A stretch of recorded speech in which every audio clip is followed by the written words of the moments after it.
Good morning 11th class. बेटा unit 4 को जो है कंटिन्यू करते हैं आज। कल जो है लास्ट मैंने आपको क्या बताया था, पोलैरिटी जो है हम कर रहे थे। पोलैरिटी का मतलब क्या बताया था मैंने कि जिसके अंदर जो है टू पोल्स की फॉर्मेशन हो जाती है, one is positive and one is negative and this is the attraction between the molecules. So we can say that these are polar, but in case of same molecules which are not attract each other, it means we can say that these are non polar. तो आपके पास क्या आए थे, polar and non polar जो है मैंने यहाँ पे आपके पास बताए थे। जैसे अगर हम पोलर का एग्जांपल लें HCl और नॉन पोलर का एग्जांपल ले लिया हमने H2Cl2 N2, यहाँ से ये क्या बनेगा आपके पास नॉन पोलर जो है कंपाउंड्स की फॉर्मेशन होएगी। तो बेटा आज का जो नेक्स्ट टॉपिक आपके पास आता है वो पोलैरिटी से रिलेटेड ही है। और पोलैरिटी से रिलेटेड का मतलब क्या है कि नेक्स्ट जो टॉपिक आपके पास आता है वो आता है आपके पास डाइपोल मोमेंट। बहुत अच्छा टॉपिक है, कोई ज़रूरी नहीं है कि आपके पास 11th में आके आपके काम नहीं आएगा, आगे बहुत इंपॉर्टेंट है। हर जगह आपको कई जो है चीज़ों में, फिजिक्स में भी मिलेगा आपको, डाइपोल मोमेंट जो है कई जगह मिलेगा आपको। तो बेटा डाइपोल मोमेंट होता क्या है, आपके पास मैंने आपको लास्ट बताया था कि जब कोई भी पोलर मॉलिक्यूल हैं वो इक्वल और अपोजिट चार्ज अगर उनके पास है और वो एक सर्टेन डिस्टेंस के द्वारा अलग अलग कर दिए गए हैं, ठीक है। यहाँ पे मतलब क्या है, जैसे मैं यहाँ से आपके पास बात करूँ बेटा, आपके पास है एक H पॉजिटिव और दूसरा है Cl नेगेटिव, और ये एक कुछ डिस्टेंस के द्वारा इनको अलग किया गया है।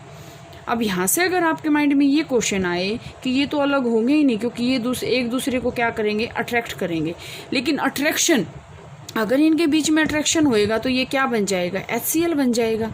फिर ये पोलैरिटी तो इसकी रही नहीं, तो इसका मतलब क्या है कि ये कुछ डिस्टेंस के द्वारा इनको यहाँ पे अलग किया गया है। इसके बारे में जो हम स्टडी करेंगे आज वो हमारा क्या होता है, डाइपोल मोमेंट। अब यहाँ से अगर बेटे बात करें, ये मॉलिक्यूल्स ये मॉलिक्यूल्स हैं जिसके ऊपर कोई चार्ज है, एक स्पेसिफिक डिस्टेंस के द्वारा उनको अलग किया गया है, इन मॉलिक्यूल्स को हम क्या बोलते हैं, इलेक्ट्रिक डाइपोल। इलेक्ट्रिक डाइपोल, ये हम इसको बोलेंगे बेटा इलेक्ट्रिक डाइपोल, हमने इसको बोल दिया। अब आपके पास आएगा कि डाइपोल मोमेंट क्या है। सबसे पहले तो बेटा डाइपोल मोमेंट जो होता है वो म्यू, हम इसको किसके द्वारा शो करते हैं, म्यू। म्यू का मतलब जैसे हमने वेलोसिटी को v बोल दिया, डिस्टेंस को d बोल दिया, टेम्परेचर को T बोल दिया, ठीक है, सेल्सियस C बोल दिया, फ़ारेनहाइट F बोल दिया। इसी तरह आपके पास क्या है, डाइपोल मोमेंट को हम किसके द्वारा शो करते हैं, म्यू के द्वारा। इसको हम क्या बोलते हैं, म्यू, ठीक है। तो बेटा डाइपोल मोमेंट आपके पास होता क्या है, इसकी एग्जैक्ट डेफिनेशन देखें। डाइपोल मोमेंट मैथमेटिकली जो म्यू होता है वो होता है क्यू इंटू डी। अब क्यू आपके पास क्या है, मैग्नीट्यूड ऑफ चार्ज, और डी आपके पास क्या है, डिस्टेंस।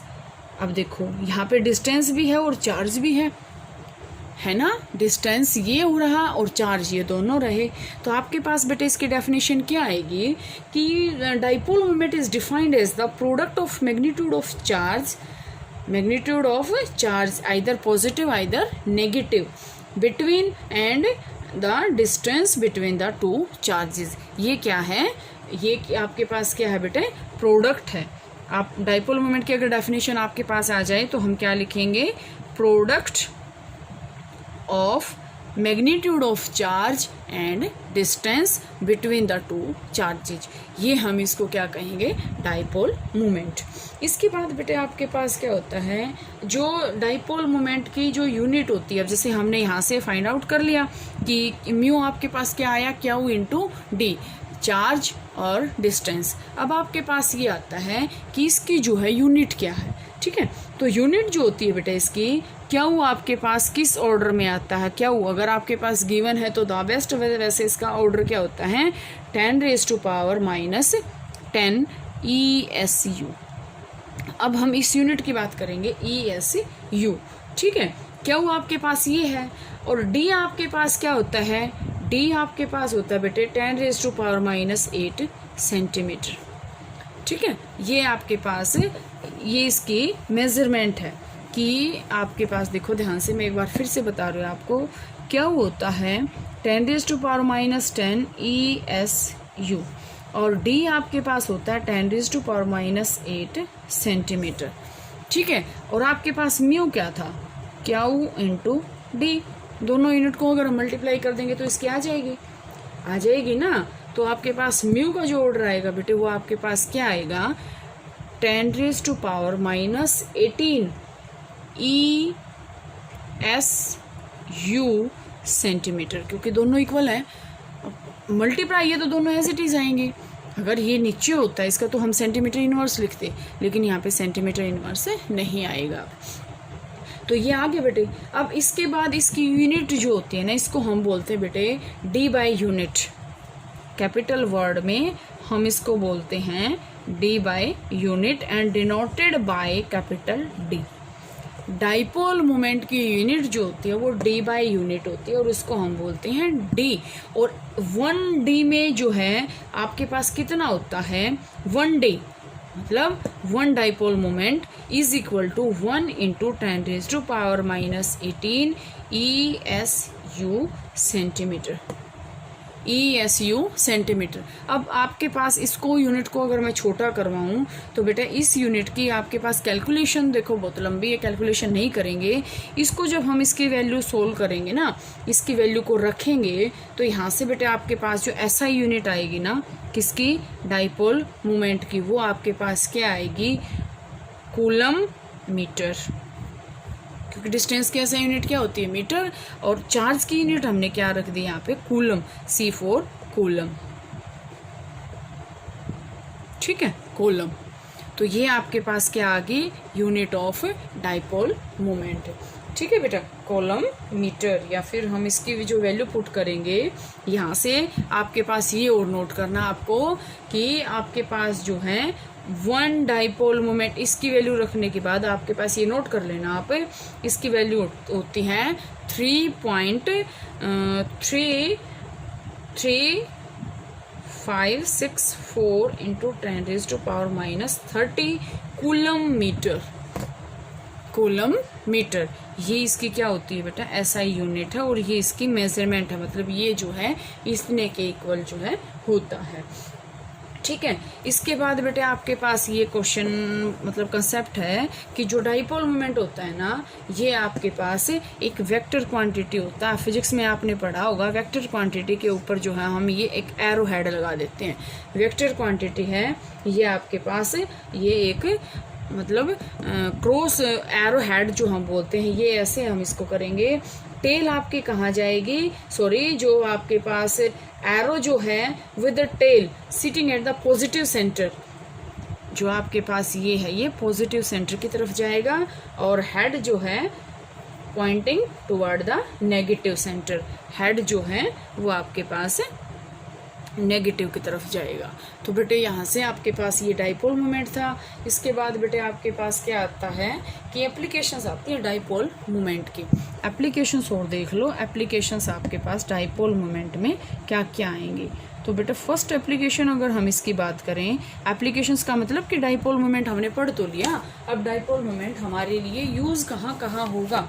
तो डाइपोल मोमेंट सबसे पहले बेटा हम कंपैरिजन करेंगे। सबसे पहले क्या बात होती है, क्योंकि डाइपोल मोमेंट निकल जाएगा तो कंपैरिजन कर सकते हैं हम, कंपैरिजन कर सकते हैं किसकी, polarity, comparison of polarity of molecule की हम कंपैरिजन कर सकते हैं। जैसे देखो बेटा, हमने मॉलिक्यूल ले लिए HF, हमने मॉलिक्यूल ले लिया HCl, हमने मॉलिक्यूल ले लिया HBr।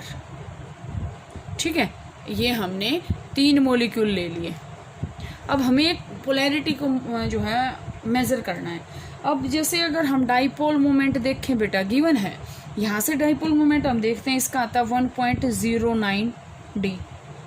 ठीक है, अगर हम इसकी बात करते हैं 1.03 और इसकी बात करते हैं 0.79, तो सिंपल सी बात है बेटे, ज़्यादा पोलर कौन हुआ, ये हम इसको ऐसे साइन कर सकते हैं।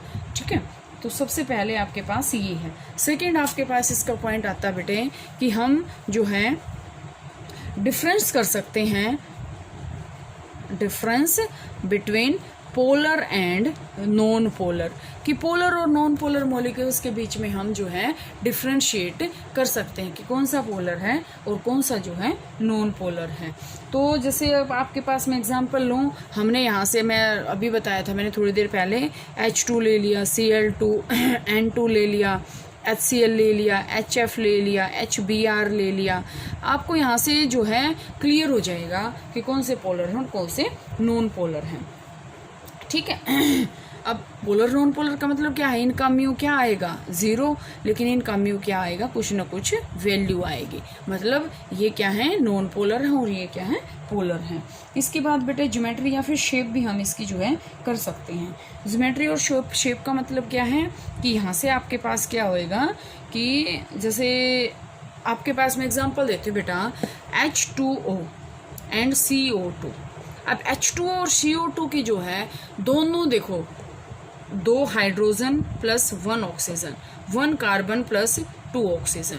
मतलब क्या है कि यहाँ से अगर हम देखें तो हमें देखने से तो नंबर ऑफ कंपाउंड या नंबर ऑफ एलिमेंट एटम तो हमारे पास सेम आ रहे हैं, लेकिन इनकी शेप जो है वो बिल्कुल अलग आती है। अब आपको पता है उसकी वाटर की शेप क्या होती है, ऑक्सीजन और ये हाइड्रोजन और ये यहाँ पे हाइड्रोजन, ये ऐसे ही होती है। ठीक है, यहाँ पे भी हाइड्रोजन है और यहाँ पे भी हाइड्रोजन है। लेकिन CO2 की अगर शेप देखते हैं तो C डबल बॉन्ड O और C डबल बॉन्ड O।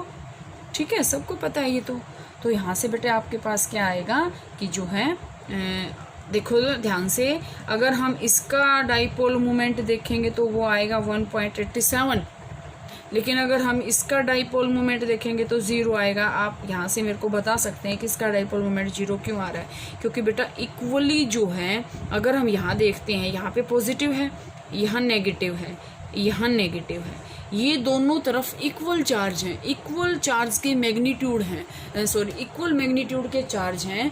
तो ये यहाँ से क्या होगा, अट्रैक्शन नहीं होगा।